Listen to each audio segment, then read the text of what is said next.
اسلام آباد آنے والے اپنے بچوں کے آنسوؤں کے اپنے بچوں کے پاؤں کے چھالوں کو دیکھ کر وہ یقیناً تڑپ اٹھے گی. لیکن گزشتہ شب جو میں نے دیکھا وہ انتہائی دردناک، انتہائی افسوسناک تھا.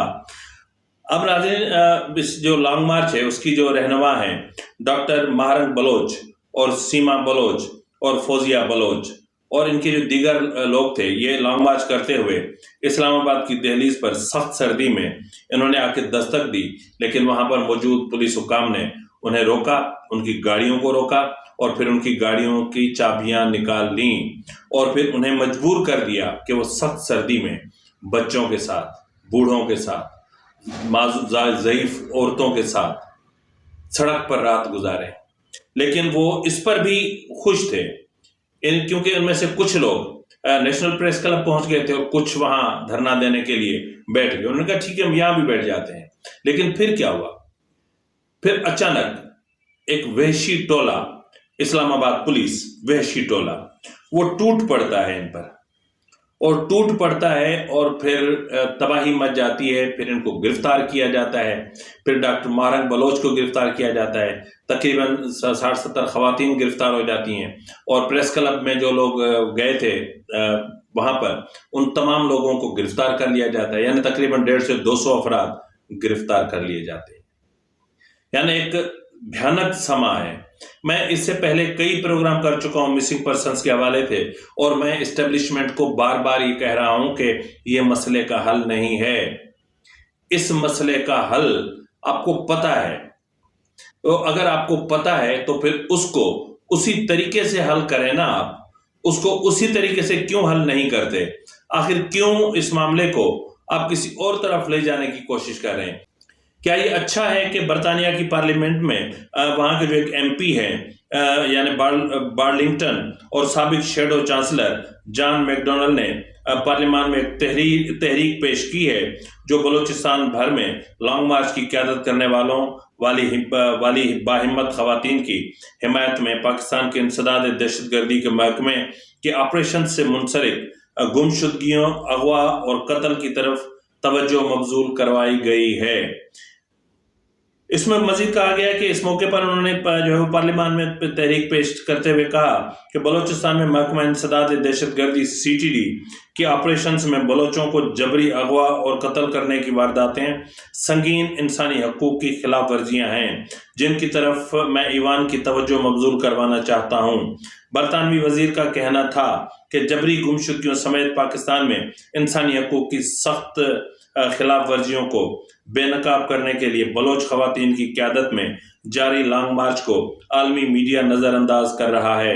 یہ صرف عالمی میڈیا نظر انداز نہیں کر رہا، ہمارا اپنا نیشنل میڈیا، ہمارے اپنے ٹی وی چینلز، یعنی وہ کہ جن کو جو ریٹنگ کے پیچھے مرتے ہیں لیکن جہاں ظلم ہو رہا ہو وہاں پر مطلب کسی بھی قسم کی آواز اٹھانے کے لیے ان کی جان جاتی ہے.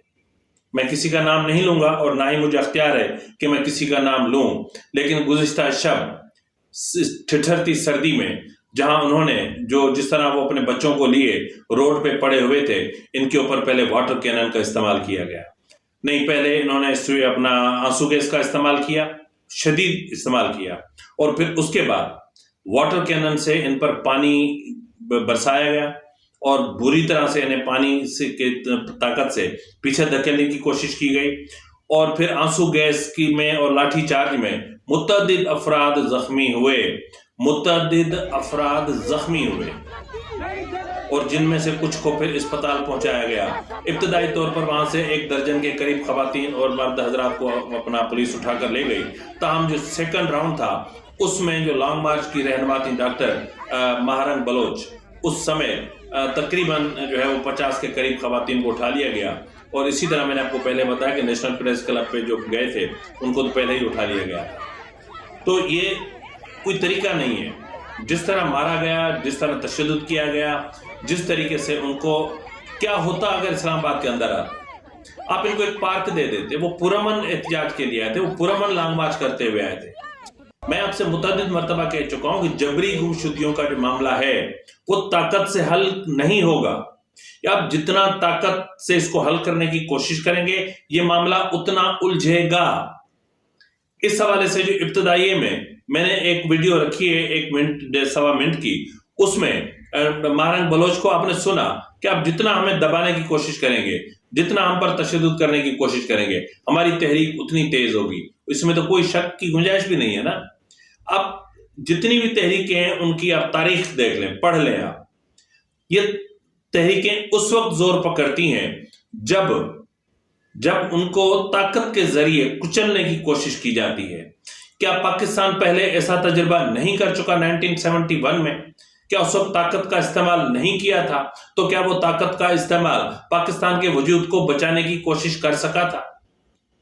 افسوس تو یہ ہے کہ آج میں ایک so called anchor, I don't know کہ ہو از شی، بٹ میں مطلب کیا کہوں، جی فار غریدہ فاروقی، انہوں نے جس طریقے سے ایک ٹویٹ کی اور وہ اس وقت آپ کی اسکرین پر بھی ہے، اور جس طرح انہوں نے جو ہے وہ گمشدگیوں کے معاملے پر جس طرح کے بیہودہ، جس طرح کی بکواس کی اور جس طرح کے بیہودہ دلائل دیے، میں غریدہ سے پوچھتا ہوں کہ کیا آپ کا بیٹا، آپ کا بچہ، آپ کا بھائی، آپ کا والد، کیا اس کی کبھی آپ کے دروازے پر مسخ شدہ لاش کی اطلاع آئی ہے؟ کیا آپ کو کبھی بتایا گیا کہ انہیں گمشدہ کر دیا گیا ہے، پھر آپ ڈھونڈتی پھریں اور وہ آپ کو نہیں مل پا رہا؟ یہ درد آپ اس وقت محسوس کریں گی جس عیاشی کی زندگی آپ گزار رہی ہیں نا، اس میں آپ کو اندازہ نہیں ہوگا کہ جو جبری طور پر گمشدہ کر دیے جاتے ہیں ان کے گھروں پر کیا بیتتی ہے، ان کے بچوں پر کیا گزرتی ہے، اور پھر جب وہ کبھی واپس نہیں آتے تب کیا گزرتی ہے۔ مسخ شدہ لاشیں بھی آ جائیں تو بھی دل کو ایک سکون مل جاتا ہے، لیکن جب وہ کبھی نہ آئیں تب کیا ہوتا ہے؟ اس درد کو آپ محسوس کر سکتی ہیں، اس درد کی شدت کو آپ محسوس کر سکتی ہیں، اس اذیت کو محسوس کر سکتی ہیں، اس تڑپ کو آپ محسوس کر سکتی ہیں۔ اگر یہ درد نہ ہوتا تو یہ بچے، یہ خواتین اپنے بچوں کو گود میں لیے تربت سے اسلام آباد کا سفر طے نہ کرتے، گلی گلی، نگر نگر، شہر شہر ہوتے ہوئے اسلام آباد نہ پہنچتے۔ لیکن وہ جب اسلام آباد پہنچے بھی تو ان کے ساتھ کیا حشر ہوا کہ یہ ہے آپ کی ریاست، یہ ہے آپ کا ریاستی قانون، یہ ہے آپ کا نظام سلطنت، یہ ہے آپ کا نظام ریاست۔ کیا ریاستی امور جبر سے حل ہوتے ہیں؟ کیا ریاستی امور بندوق کی نوک سے یا سنگین کی نوک سے حل ہوتے ہیں؟ یا جو اندرونی انتشار ہوتے ہیں کیا ان کو روکنے کے لیے گولی کا استعمال کیا جاتا ہے، گالی کا استعمال کیا جاتا ہے؟ کیا یہ آپ ہمیں محسوس کروا رہے ہیں کہ ڈومیسائل کا فرق کس کو کہتے ہیں؟ آپ محسوس کروا رہے ہیں نا۔ اگر سندھ کا وزیر اعظم ہو اس کو پھانسی لگا دو، اور پنجاب کا وزیر اعظم ہو تو اس کو لندن بھیج دو۔ فرق ہے نا، بہت بڑا فرق ہے۔ ہم نے دیکھا کہ سندھ کی ایک سابق وزیر اعظم ہو تو اس کے لیاقت باغ میں بھون ڈالو، گولی مار دو، بم مار دو، اس کو طالبان کا استعمال کرو، دہشت گردوں کا استعمال کرو، کچھ بھی کرو، سانحہ کارساز کرواؤ، سب کروا دو۔ تو اس طرح نہیں ہوتا، اس طرح نہیں ہوتا۔ آپ کے طاقت کا ہی نمونہ تھا کہ 9 مئی ہوا۔ تو اب کیا آپ کیوں اس طرح جبر کے ذریعے تاریخ کو دہرا رہے ہیں؟ مت دہرائیں، نیگوشیٹ کریں۔ ریاست کو چاہیے، ڈی جی ISI کو چاہیے، چیف آف آرمی اسٹاف کو چاہیے کہ ان کے ایک وفد کو اپنے پاس بلوائیں، ان کے ساتھ بات کریں، پھر CTD حکام سے اور ISI حکام سے بات کریں، جو لوگ ہیں ان کو جو لیگل پروسیس ہے اس میں سے گزاریں اور ان کی اطلاع ان کے اہل خانہ کو دیں۔ اس طرح نہیں ہوگا جس طرح آپ کر رہے ہیں، ورنہ ان خواتین کی، ان بچوں کی، ان ماؤں کی، ان بہنوں کی، ان بیٹیوں کی، ان کمزور اور ٹوٹی ہوئی کمر والے والدین کی آہو بکا قیامت تک آپ کا پیچھا کرے گی۔ میں جانتا ہوں کہ نشہ بہت برا ہوتا ہے، میں جانتا ہوں کہ اختیار کا نشہ بہت برا ہوتا ہے، میں جانتا ہوں کہ طاقت کا نشہ بہت ہی بھیانک ہوتا ہے۔ وہ نشہ پھر کسی حاجی کو ہو، کسی پیش امام کو ہو یا کسی حافظ کو ہو، یہ نشہ بہت برا ہوتا ہے۔ تو اگر آپ دین کو سمجھتے ہیں، اگر آپ ظالم اور مظلوم میں فرق کو سمجھتے ہیں، اگر آپ دیکھتے ہیں کہ یہ ظالم ہے، یہ مظلوم ہے، تو پھر آپ کو کس طرف کھڑے ہونا چاہیے؟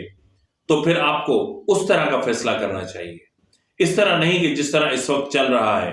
یہ بہت برا ہے، کیونکہ اس وقت بلوچستان ایک یوں سمجھ لیں کہ آتش فشاں بنا ہوا ہے. آپ اندازہ کریں کہ وہاں کتنی ٹیررسٹ آرگنائزیشنز کام کر رہی ہیں, اور یہ جو آپ کے مسنگ پرسنز کا معاملہ ہے, ان کے جو خاندان کے لوگ ہیں وہ پھر آپ سے انتقام لینے کے لیے پہاڑوں میں گم ہو جاتے ہیں, پھر وہ آپ کو کبھی نہیں ملتے. پھر یا تو وہ آپ کے انکاؤنٹر میں مارے جاتے ہیں, یا پھر وہ آپ پر حملے کر کے آپ کو ہمیں شہیدوں کے تحفے دیتے ہیں. پھر وہ ہمارے مزدوروں کو دن دیہاڑے بے گناہ قتل کر دیتے ہیں. پھر وہ تفرقے کے نام پر زائرین کی گاڑیوں کو بھون ڈالتے ہیں, درجنوں کے حساب سے زائرین کو قتل کر دیتے ہیں. پھر اس طرح کے معاملات ہوں گے. اپنا بلوچستان کا معاملہ آپ صرف مذاکرات سے ہوگا, صرف بات چیت سے یہ مسئلہ حل ہوگا, جبر سے نہیں ہوگا. تو اس لیے میں آپ سے عرض کر رہا ہوں, خدا را یہ تشدد کی پالیسی ترک کریں, خدا را اس انتقام کی پالیسی کو ختم کریں, خدا را آپ لوگوں کو دہشت گردی کے سرٹیفکیٹ دینا بند کریں, خدا را آپ دشمن کے بچوں کو پڑھانے کی بجائے تھوڑا سا توجہ اپنے بچوں کی طرف بھی دیں, یہ بھی آپ کے بچے ہیں. تو اس لیے مطلب اس ملک کی سلامتی کو داؤ پر مت لگائیں. ایسا نہ ہو کہ یہ جو چھوٹی چھوٹی چنگاریاں بلوچستان میں جل رہی ہیں یہ ایک بہت بڑے آتش فشاں کو جنم دے دیں, اور پھر ہمارے پاس وہاں سے نکلنے کے لیے کوئی راستہ بھی نہ ہو. ریاست کو ماں رہنے دیں, ریاست کو ممتا کی طرح رہنے دیں, ریاست کو ایسی ماں بننے دیں کہ میں کہتا ہوں کہ اگر مطلب ماں کا رشتہ ایسا ہے کہ اللہ رب العزت کے بعد اگر کسی کو سجدہ واجب ہوتا تو بخدا میں اپنی ماں کو, میں تو کیا جتنے بھی اپنے ماں سے محبت کرنے والے ہیں وہ اپنی ماں کو سجدہ کرتے, کیونکہ میں نے اللہ خالق ہے, اللہ رب العزت خالق ہے, لیکن تخلیق میں نے اپنی ماں کی کوکھ میں پایا. میں نے اپنی ماں کے دل کی دھڑکنوں کے میں نے اپنی ماں کے دل کے سائے میں رہ کر میں نے پرورش پائی. تو اس لیے ماں کا رشتہ بہت بڑا ہوتا ہے. تو اس ریاست کو وہ ماں بنائے جو ممتا سے بھری ہوئی ہو, جس کے اندر میں رحم ہو, جس کے اندر میں ممتا ہو, جس کے اندر میں نرمی ہو. وہ ایسی ماں نہ بنائے کہ جو اپنے ہی بچوں کی زندگیوں کو نگل جائے. فی الوقت کے لیے اتنا ہی, ملتے ہیں اگلے پروگرام میں, تب تک اجازت دیجیے. فی امان اللہ.